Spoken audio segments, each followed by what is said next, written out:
Hey everyone, welcome to a special bonus episode of Locked On Lakers. Brian Kamenetsky, Andy Kamenetsky. Andy, the Lakers have won 4 straight games. And for me at least, Friday night's 134-118 win over the Atlanta Hawks at the Crypt made me feel as optimistic as I've felt all season about this team. We'll talk about that and more coming up on Locked On Lakers. You are Locked On Lakers, your daily Los Angeles Lakers podcast. Part of the Locked On Podcast Network, your team every day.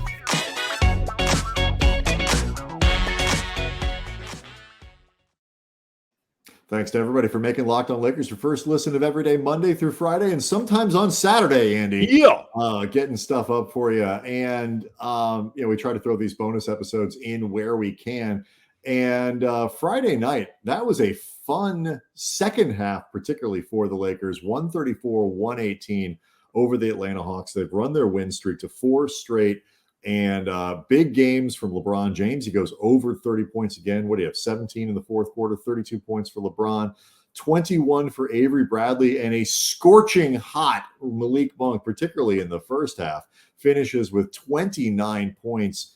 The ascendance of Malik Monk, Andy, continues unabated. Yeah, he really had an incredible first half. He was, I believe, 8 of 9 from the field for 21 points.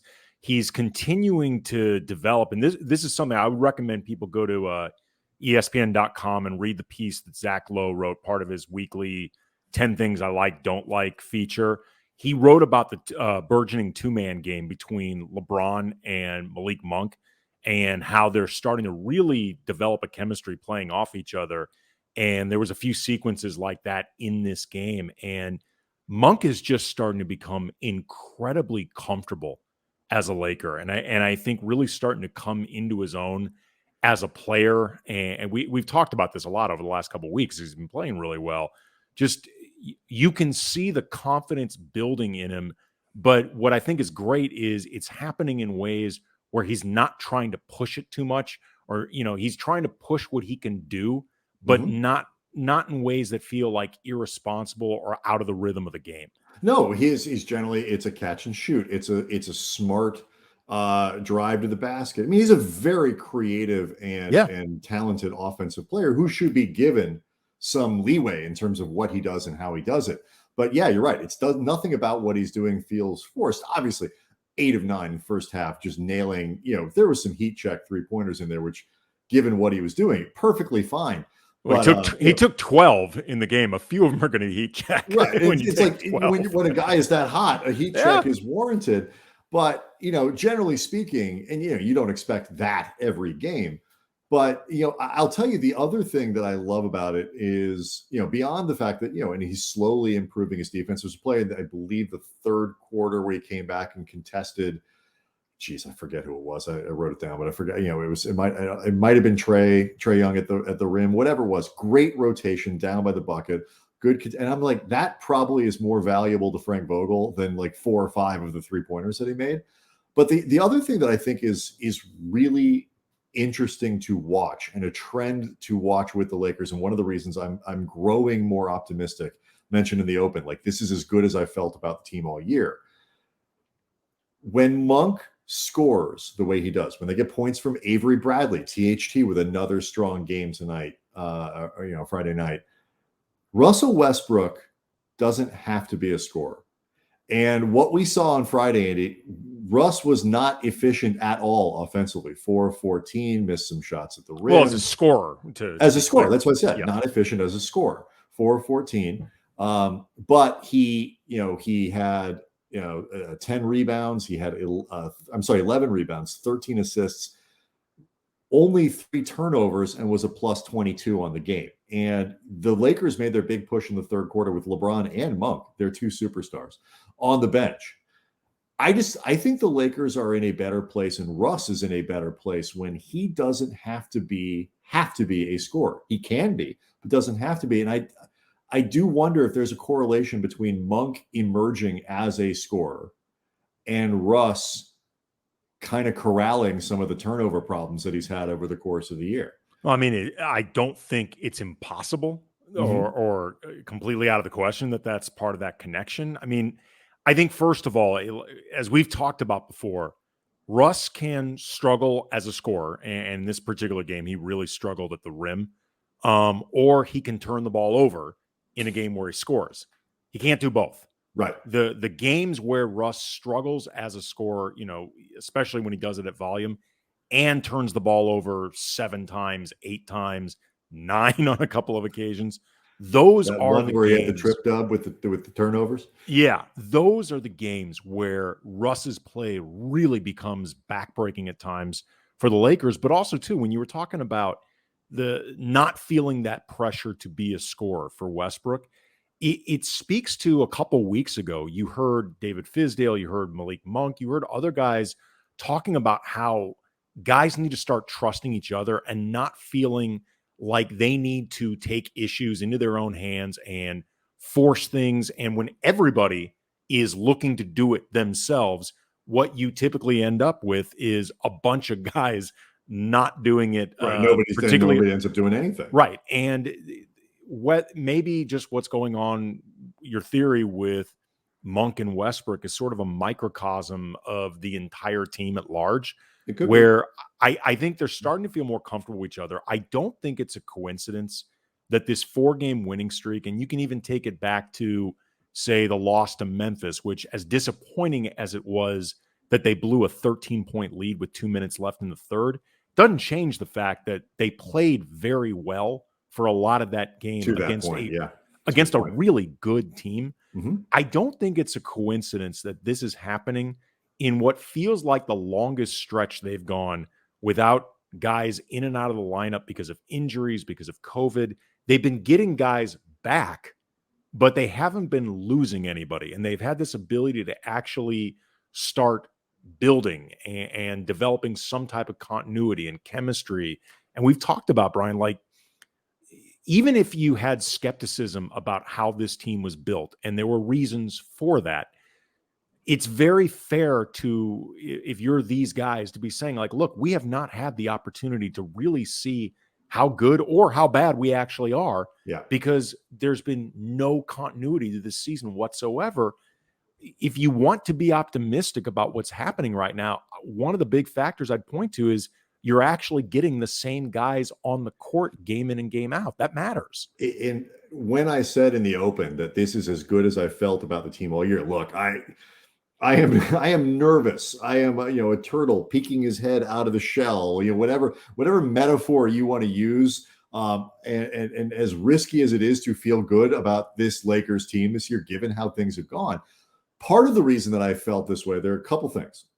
One, I think it's fair to say Malik Monk is feeling very comfortable in this offense, adds a totally different dimension to what they do and how they can play going forward.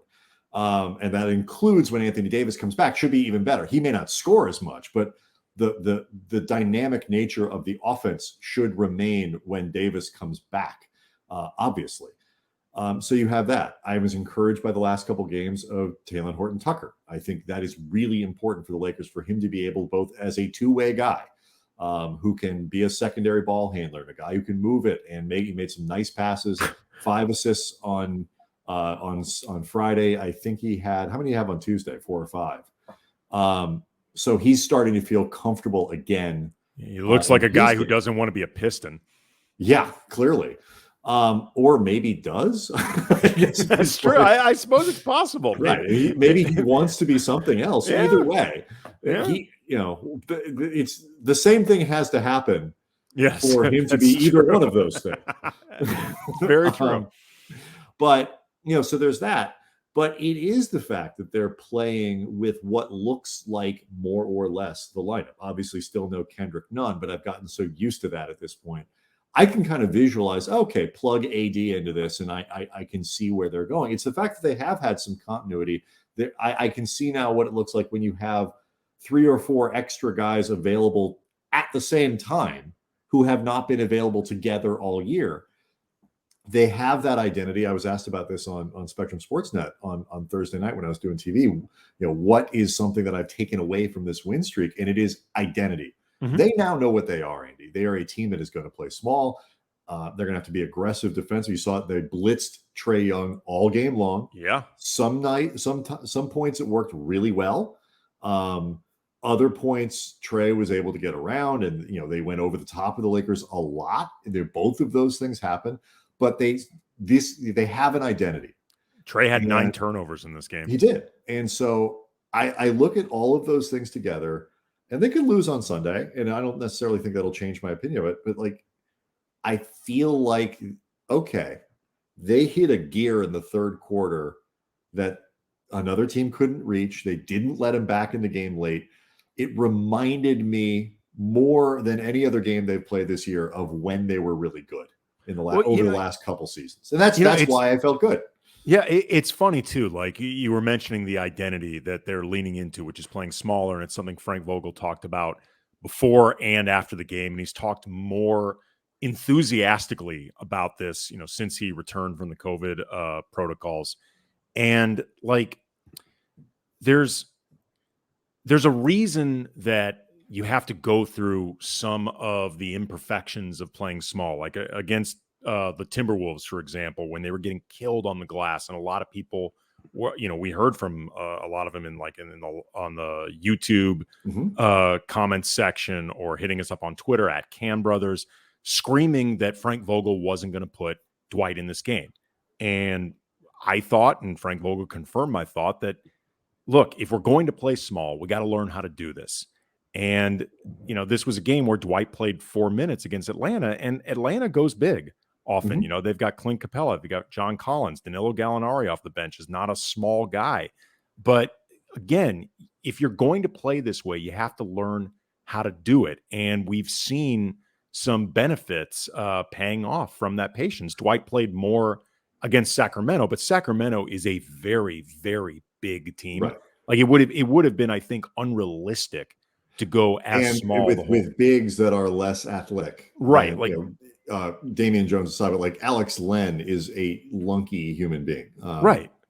Bagley's a big dude. But they're, and I want to actually ask Frank Vogel about this. I tried after the win tonight, and I just wasn't able to get my question answered. But just what this process has been like for him as a coach who clearly prefers to go bigger, clearly values that size, especially around the rim, being able to leverage it, sort of going against your own instincts and worldview, because it took him a while. I mean, I know I was frustrated. I think you were, the idea of dude, this is where the yes and no. I mean, we don't have to rehash all of it. I think yes and no. There are a lot. It was a lot of extenuating circumstances at times. Made him hit the brakes a little bit on it, but I mean, broadly, sure. I mean, we can debate it largely another time. But he's clearly committed to this now, and I think it is for the betterment of the team. And there's also, though, and I think this is what speaks well to Vogel in terms of, I think, his overall optimism as a coach, but also that he's pretty creative, especially defensively. He's starting to see things that he really, I think, likes defensively with going small. And I think that's building a lot of his enthusiasm. I would imagine he probably finds the challenge there of doing it this way.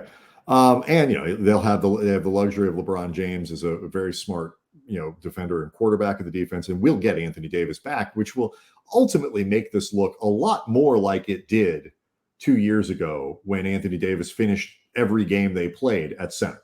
So they're going to get back towards a comfort zone there too. Maybe with just a little bit less length, next to him in terms of, guys like Markieff Morris or something like that they don't have. But anyway, so we'll see what happens on Sunday against the Grizzlies. And, obviously a big test for the Lakers. If they can keep the win streak going there, I think it will be pretty meaningful. Before we go, though, Andy, want to tell people a few things, starting with this. Locked On Lakers brought to you by Built Bar. It is the new year. We are officially in 2022, which means New Year's resolutions. And if yours is about getting fit or getting healthier, Built Bar can be a part of that plan. Built Bar is the protein bar that tastes basically better than a candy bar. You want to eat healthy, but after a while, you go with stuff that doesn't taste good. It's going to get boring. You're going to decide this isn't worth it, man. Give me my chocolate. Hey, Built Bars, they are covered in 100%. Covered in them. Yeah. Covered in 100% real chocolate. Most of them just 130 calories, only 4 grams of sugar, 4 net carbs, but 17 grams of protein. That's the good stuff. A lot of great flavors to choose from: coconut almond, peanut butter brownie, cookies and cream, salted caramel, and down the line. So go to built.com, use the promo code LOCKED15, get 15% off your order. Again, LOCKED15, 15% off at built.com.